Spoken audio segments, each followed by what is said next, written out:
Le titre peut paraître bizarre et paradoxal. En fait, il ne l'est pas. Quelque chose qu'on sait peu, c'est que les opinions qu'on a quand on est à l'extérieur de l'islam, quand on n'appartient au monde libre et qu'on n'est pas musulman, qu'on lit le Coran, qu'on lit les textes musulmans, c'est que c'est un étalage d'immondices, d'atrocités et de bêtises.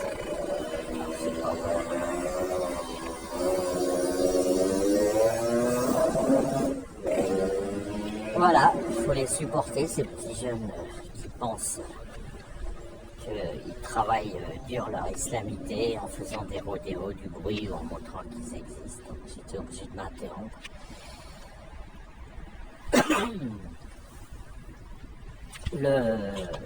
Les textes islamiques sont sans appel. Alors après, on peut toujours, c'est ce qui arrive un peu dans mes spaces, dans les lives, dans les discussions, ou dans les postures de contenance qu'on peut voir à la télé. Après, il y a des avocats de l'islam, enfin des avocats de la vitrine, les chargés de maquillage, on va dire, de l'islam, essayent de lui donner un air présentable, mais c'est vain. Ils font ça pour les gens qui ils espèrent atténuer la mauvaise opinion comme auront les gens qui ne se renseigneront pas, qui ne liront pas les textes. Maintenant, la question c'est, les adeptes du Coran ont-ils une opinion différente? Alors, ils sont très diversifiés dans leur population et donc il y en a, comme je l'ai déjà dit dans d'autres vidéos, qui sont malades et qui donc s'amputent de leurs récepteurs qui leur permettent de percevoir cette médiocrité et cette puanteur du texte islamique. Donc cela, je ne vais pas en parler dans cette vidéo, c'est un handicap. Donc le problème du handicap, c'est qu'il est très difficile de revenir en arrière, c'est pas une aliénation. Ils ont réellement perdu ces récepteurs. Et donc, pour les retrouver, même s'ils apostasient, il faudra qu'ils reconstruisent ces récepteurs. Ils se contentent, c'est pas comme des oreilles qu'on débouche. C'est littéralement comme des oreilles qu'il faudrait reconstruire. Le tympan a été détruit, il n'est pas juste oblitéré. Maintenant, je vais parler d'autres catégories d'adeptes de l'islam qui sont des porteurs sains de la maladie, disons, c'est-à-dire des gens qui réussissent en particulier quand ils sont encore un peu jeunes, encore un peu qui sont dans des milieux hétérogènes, qui ne parlent pas d'islam toute la journée, et puis qui sont appelés à connaître les textes de l'islam. Ceux-là n'ont pas eu le temps d'atrophier le récepteur de la puanteur que dégage l'islam. Donc ils l'aperçoivent. C'est sans appel, pour détruire les récepteurs, il faut quand même un certain temps, donc ils perçoivent cette puanteur. D'ailleurs, ils en témoignent.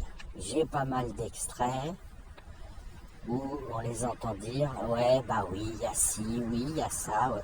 Ils sont pas lassés, parce qu'ils travaillent leur ton pour pas laisser paraître que ça les dégoûte.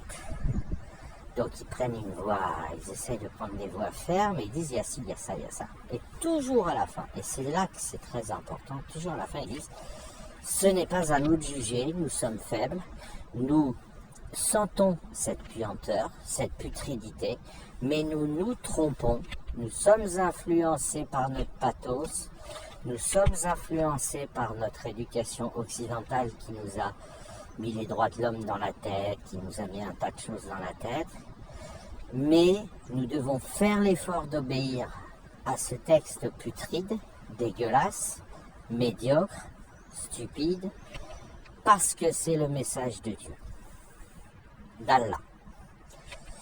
Il nous l'ordonne. Et tant pis, c'est à nous d'arriver à travailler sur nous-mêmes pour éventuellement, soit on continue de sentir cette puanteur, on n'y pourra rien, mais on agira en obéissant, donc à la charia et à toutes les exigences du Coran, ou bien on réussira notre travail de destruction de nos récepteurs de ces odeurs putrides du Coran, et on finira par le voir comme un texte parfait. En attendant, on dira en public que c'est la perfection car ça vient d'Allah et qu'il faut obéir. Donc vous voyez, ils ont une attitude qui est au démarrage conscience, en particulier certains convertis. Même la plupart des convertis vont agir comme ça parce que pas plus tard que 6 mois avant, ils n'étaient pas convertis et donc ils avaient peut-être déjà jeté un œil en partie sur les textes, ils avaient déjà forcément vu à quel point c'était nul et leur processus de conversion a dû lutter contre ça parce qu'ils avaient d'autres raisons intimes. Mais le point crucial, c'est qu'ils disent si je désobéis à ces textes, à ces ordres, qui sont horribles, donc ils vont parler d'épreuve, ils vont dire c'est une épreuve d'obéir à Allah, c'est un effort d'obéir à Allah et si on réussit, on va au paradis, et sinon, surtout, c'est surtout le sinon. Sinon, on sera brûlé vif, on nous versera de l'eau bouillante sur le visage, on nous fera manger du métal fondu qui nous brûlera l'estomac et on souffrira pendant l'éternité chaque seconde. Voilà, c'est ce qui est promis par le Coran. Et donc, ils se soumettent en disant, voilà, je vais éviter qu'on me verse de l'eau bouillante dessus, qu'on m'en fasse boire, qu'on me fasse boire du métal en fusion et qu'on me brûle vif. Je vais éviter ça. Et je vais éviter l'enfer, ça s'appelle l'enfer. Et donc, je vais obéir. Dans les discussions, si c'est assez discret, dans les discussions avec du public divers et variés, ils ne le cachent pas forcément. Il y en a qui l'avouent, qui disent franchement, je crois que ça vient d'Allah ou je crains que ça vienne d'Allah suffisamment pour me soumettre à l'islam et mon jugement n'importe pas. C'est-à-dire que quand on leur dit, mais toi, qu'est-ce que t'en penses? Qu'est-ce que t'en penses finalement, toi, de ce texte? Ils vous répondent invariablement, mon jugement n'est pas ce qui compte. Ce qui compte, c'est que ce sont les ordres d'Allah. Voilà. Ils vont se comporter comme ça. Qu'est-ce que ça signifie sur le plan politique? Eh bien, sur le plan politique, ça signifie que la question de savoir si c'est bien Allah qui ordonne ce qui est écrit dans le Coran ou si c'est un canular, elle est au-dessus, politiquement, j'entends, je ne parle pas transcendentalement, ça n'a pas d'importance, elle est politiquement prioritaire. C'est-à-dire que vous ne pouvez pas compter sur l'implication suivante. Le corrompu, le sale, le pénis sale, le crade, le pervers, il est médiocre, il est ridicule, en plus il est puéril, l'auteur. Donc, le Coran ne vient pas d'Allah. Vous ne pouvez pas compter là-dessus, parce que c'est une implication qui est niée, et je dis bien qui est niée, au sens mathématique du terme, ce A implique B est nié par cette catégorie d'adeptes de l'islam, de défenseurs de l'islam.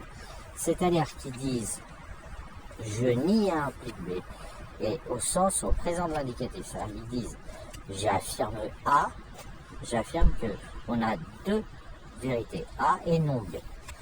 C'est-à-dire qu'ils disent bien le Coran est une immondice, mais ce sont les ordres d'Allah. C'est pas tous les musulmans, c'est pas tous les adeptes de l'islam qui disent ça, c'est ceux qui n'ont pas été touchés par la maladie d'amputation des récepteurs. On fait l'hypothèse, si vous préférez, il y en a qui reçoivent et il y en a qui reçoivent. Il y en a qui ont leurs récepteurs et il y en a qui les ont pas. Par exemple, quelqu'un qui n'a de naissance pas le sens de l'odorat, il peut rentrer dans une pièce remplie de vomi, de caca, ça ne fait absolument rien. Il ne sentira rien. Ah bah, faut lui bander les yeux quand même. Mais enfin, sinon, c'est pas son odorat qui va l'embêter. Eh bien, ça c'est important politiquement parce que vous, comment dire, les gens que vous allez croiser qui vont défendre l'islam, ils sont aussi conscients que vous que c'est une immondice. Sur le plan politique, ils disent ah oui, mais on doit tous obéir. Et en plus, ils vont être prosélytes, ils vont inviter tous leurs voisins à obéir pour pas qu'ils soient brûlés vifs éternellement. Vous voyez, c'est compliqué. C'est-à-dire que il n'y a pas de débat sur le côté merdique, sur la putridité du Coran et sur sa médiocrité avec cette catégorie-là. Je ne l'ai pas quantifié, mais c'est une catégorie importante d'adeptes de l'islam. Il n'y a pas de débat. Vous leur dites Mohamed était pédocriminel, ils vous disent oui. Vous leur dites Mohamed a acheté une fillette de 6 ans, en l'occurrence qui s'appelait Aïcha, et il la viole à 9 ans. Ils vous répondent oui, mais Allah l'a voulu ainsi. D'accord? Vous leur dites le Coran autorise la pédocriminalité, verset 64. Ils vous répondent oui, mais Allah l'a voulu ainsi. Ils vous disent pas qu'ils sont pas dégoûtés. Ils vous disent je suis horrifié, je suis terrifié, mais j'obéis à Allah. Ça, et alors ils vont souvent ajouter, et si je suis horrifié, c'est probablement parce que j'ai été endoctriné par l'Occident. Ça vient pas de nulle part. Si je suis horrifié par la pédocriminalité, c'est parce que c'est l'Occident qui m'a mis ça dans la tête. Allah, lui, autorise la pédocriminalité. C'est ça qui compte si je veux pas être brûlé vif éternellement après la mort. Donc voilà leur position. Et souvent ils se mélangent avec l'autre catégorie qui dit que le Coran c'est bien, qui sont, bon, ceux-là sont les daltoniens, hein, ce sont ceux qui ont été amputés de leur récepteur des odeurs putrides du Coran. Donc là, pour le coup, ils les sentent pas. Et vous avez enfin, ça rejoindrait plutôt la première catégorie, une troisième catégorie de gens qui sont envoûtés par cette putridité. C'est-à-dire, alors, c'est encore des cas si compliqués, ceux-là. C'est-à-dire que leur choc est tellement grand qu'ils subissent un syndrome de Stockholm et ils disent ça vient d'un être supérieur et donc c'est Allah. C'est-à-dire que ceux-là, en fait, ils n'envisagent pas que ce soit Satan qui ait dicté intégralement le Coran, mais tout leur organisme leur dit comme ça, en fait. Et ceux-là sont carrément sataniques en quelque sorte. Ils sentent ils ont écouté des vidéos de récitation, de psalmodie, tout ça. Ils sentent qu'il y a quelque chose. Et ce quelque chose qui les sidère, c'est juste, ils se trompent à la fin, ils disent c'est Allah. Mais en réalité, leur organisme leur dit c'est Satan.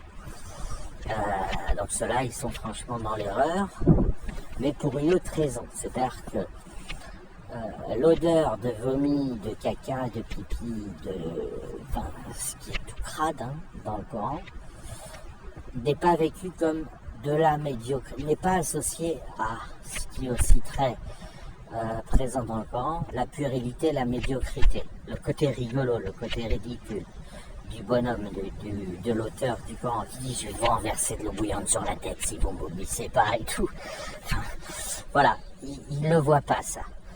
Probablement parce qu'ils ont une approche de la langue arabe qui est un peu différente, parce que ils ont abordé le sujet en le psalmodiant, en le chantant, et ils ont totalement oublié de ridiculiser le fond en faisant abstraction d'une forme un peu solennelle.